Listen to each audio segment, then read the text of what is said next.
Tengo curiosidad por preguntarte, cuando piensas en el régimen nazi, ¿qué es lo primero que viene a tu mente? Quizás son campos de concentración, invasiones y genocidio. Pero antes de la guerra, antes del exterminio sistemático, antes de que el mundo conociera el verdadero rostro del horror, hubo algo más siniestro: la mentira. No una mentira cualquiera, sino una elaborada red de engaños diseñados para manipular a millones, silenciar toda oposición y fabricar justificaciones para lo injustificable. Detrás del discurso patriótico y el aparente orden, se escondían planes cuidadosamente ejecutados, ataques de falsa bandera para iniciar guerras, asesinatos disfrazados de medicina científica y propaganda convertida en dogma nacional. Hoy no voy a hablarte de lo que ya sabes. Voy a mostrar los 3 grandes engaños que Hitler usó como cortinas de humo para abrirse paso entre la resistencia, desatar el caos y cometer crímenes que el mundo aún no termina de procesar. Muchos no vieron venir lo que estaba ocurriendo hasta que fue demasiado tarde. Estos son los 3 engaños fabricados por Hitler, más perturbadores de todo el Tercer Reich.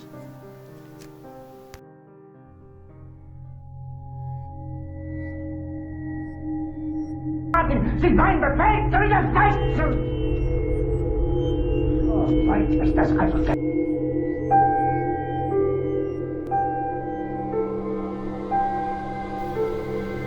La noche del 27 de febrero de 1933, el edificio del Reichstag, sede del Parlamento alemán, fue consumido por un incendio que, aunque parecía aislado, se convirtió en uno de los pretextos más efectivos y oscuros de la historia moderna para instaurar una dictadura.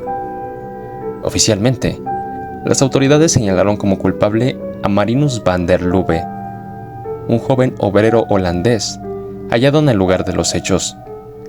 Sin embargo, el régimen nazi utilizó el suceso a su favor para dar inicio al régimen más nefasto sobre la faz de la tierra, con una pobre excusa: un supuesto complot comunista en contra del Estado. Aunque los nazis habían ganado las elecciones, aún no contaban con la mayoría absoluta. Por obra macabra del destino, todos los factores se alinearon en un momento clave a favor del pintor austriaco. El incendio les brindó el escenario perfecto para desatar una ofensiva contra sus opositores. Tal fue que, al día siguiente, Hitler presionó para aprobar el decreto del incendio del Reichstag, el cual suspendía libertades civiles básicas, como la libertad de prensa, expresión y reunión, y permitía detenciones arbitrarias. Fue el inicio legal de la represión masiva. Poco después, se aprobó la ley habilitante, que concedía a Hitler el poder de legislar sin necesidad del Parlamento. Esto le permitió gobernar por decreto y eliminar uno a uno a sus enemigos políticos, especialmente a los comunistas, que fueron arrestados, torturados y desaparecidos. Nunca hubo pruebas sólidas de dicho complot comunista, utilizado como una pobre excusa por Hitler. Por ello, muchos historiadores sospechan que los mismos nazis fueron quienes orquestaron el incendio. Ese evento se convirtió en una herramienta propagandística devastadora. Detrás del incendio hubo toda una maquinaria de propaganda, manipulación judicial, detenciones masivas y control de información que funcionó a la perfección, según toda su macabra planeación. Desde antes del incendio, Hitler y Goebbels sabían que necesitaban un evento traumático para justificar medidas extremas. Apenas horas después del incendio, se difundió la narrativa del complot comunista. Aunque nunca hubo pruebas reales, la rapidez con la que se redactó y firmó el decreto del Reichstag en menos de 24 horas después del incendio indica que ya estaba preparado con antelación.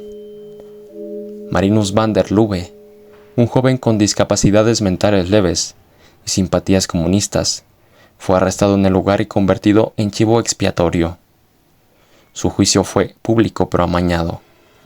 Fue ejecutado por decapitación en 1934 y muchos historiadores creen que fue manipulado o que también fue drogado para aparecer como el único culpable y dar veracidad al engaño. El decreto del Reichstag permitió la detención sin juicio de miles de opositores. En las siguientes semanas se cerraron 52 periódicos de izquierda. Más de 4.000 comunistas fueron arrestados. Se establecieron los primeros campos de concentración para elementos peligrosos, dando paso al sistema que luego ejecutaría el Holocausto. Se estima que al menos 25.000 personas fueron detenidas arbitrariamente en los primeros meses tras el incendio, muchas de ellas torturadas o asesinadas en cárceles secretas o campos de concentración. La decapitación de Van der Lubbe fue una barra basada tal que condenó y utilizó a una persona inocente para los fines egoístas de un tirano.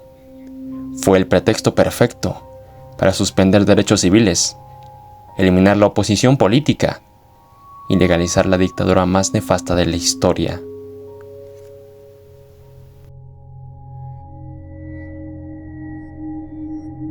Sie mein Befehl zu widersetzen!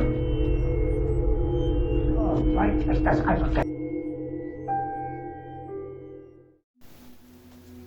El incidente de Gleiwitz es uno de los ejemplos más oscuros y perturbadores de engaño ideado por el régimen nazi. Fue una operación militar encubierta de manipulación política, psicológica y mediática que desencadenó el conflicto más mortífero de la historia humana. La noche del 31 de agosto de 1939, soldados alemanes pertenecientes a las SS, bajo órdenes directas de Heinrich Himmler y supervisión de Reinhard Heydrich, se disfrazaron con uniformes del ejército polaco. Su misión era sencilla pero macabra: tomar la estación de radio alemana en Gleiwitz, simular un ataque, emitir un mensaje breve en polaco y luego dejar en el lugar el cadáver de un supuesto atacante enemigo. El cuerpo en realidad era el de un prisionero de campo de concentración ejecutado poco antes, vestido con uniforme polaco para completar la escena. Y todo esto fue parte de la Operación Himmler, una serie de ataques de falsa bandera, diseñados para crear una imagen internacional de que Polonia era el agresor.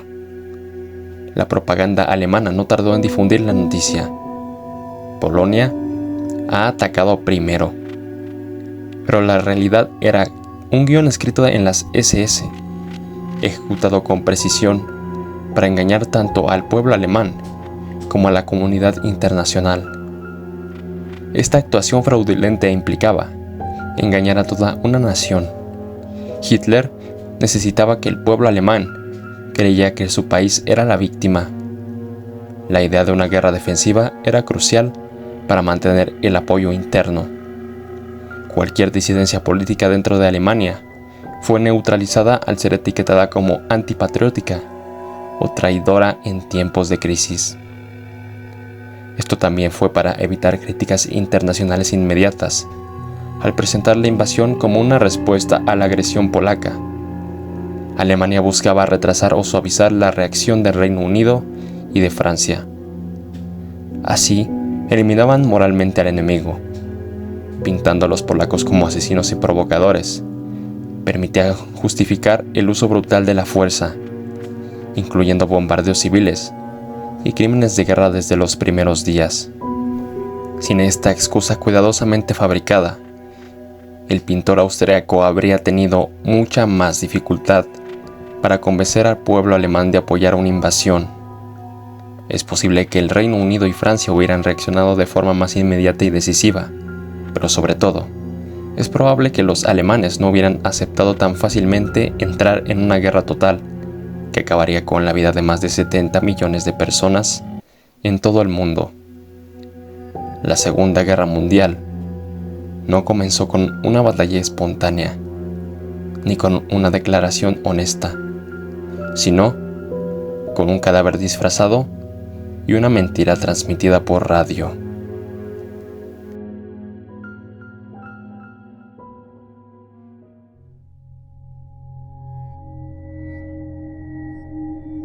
Soldaten, sie seien befähigt zu widersetzen! So weit ist das also 1936. Mientras los ojos del mundo estaban puestos en Berlín durante los Juegos Olímpicos, una celebración de unidad, deporte y civilización, el Tercer Reich ponía en marcha uno de los proyectos más inhumanos: la eliminación de personas con discapacidades físicas y mentales, consideradas como vidas sin valor por el régimen. Si crees que esto no es tan aterrador, ten en cuenta lo siguiente.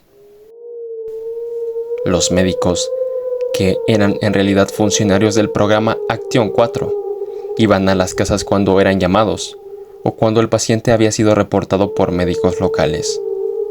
Una vez allí, mataban directamente al paciente con inyecciones letales, sobredosis o dejándolo morir lentamente con medicamentos incorrectos. Hacían esto especialmente con niños y ancianos. Imagina tener un familiar enfermo en casa. Llamas a un médico a domicilio y en lugar de curarlo, termina matando a tu familiar a propósito sin que te des cuenta. Aterrador, ¿verdad? Otras veces, lo recomendaban para trasladarlo, diciendo que recibiría mejor atención en una clínica especializada. Y el traslado era una trampa. Y en realidad, lo llevaban a un centro de eutanasia donde era asesinado rápidamente. Y después, mentían a la familia diciendo que murió de causas naturales. Todo esto era parte de un programa sistemático y secreto, cubierto por mentiras y justificaciones médicas. Muchos familiares no se enteraron de la verdad, sino hasta después de la guerra. No siempre mataban directamente en las casas, pero si los marcaban, recogían y asesinaban en instituciones disfrazadas, como ya lo mencioné anteriormente. Si has llegado hasta aquí, permíteme agradecerte. Te hago saber que viendo mis videos hasta el final y sin saltarte ninguna parte, es de las cosas que más me ayudan, y de verdad, lo aprecio muchísimo. Te invito a que te animes a comentar algo referente al tema de este video. Muchas gracias por ver, y no dudes que nos veremos en el próximo video.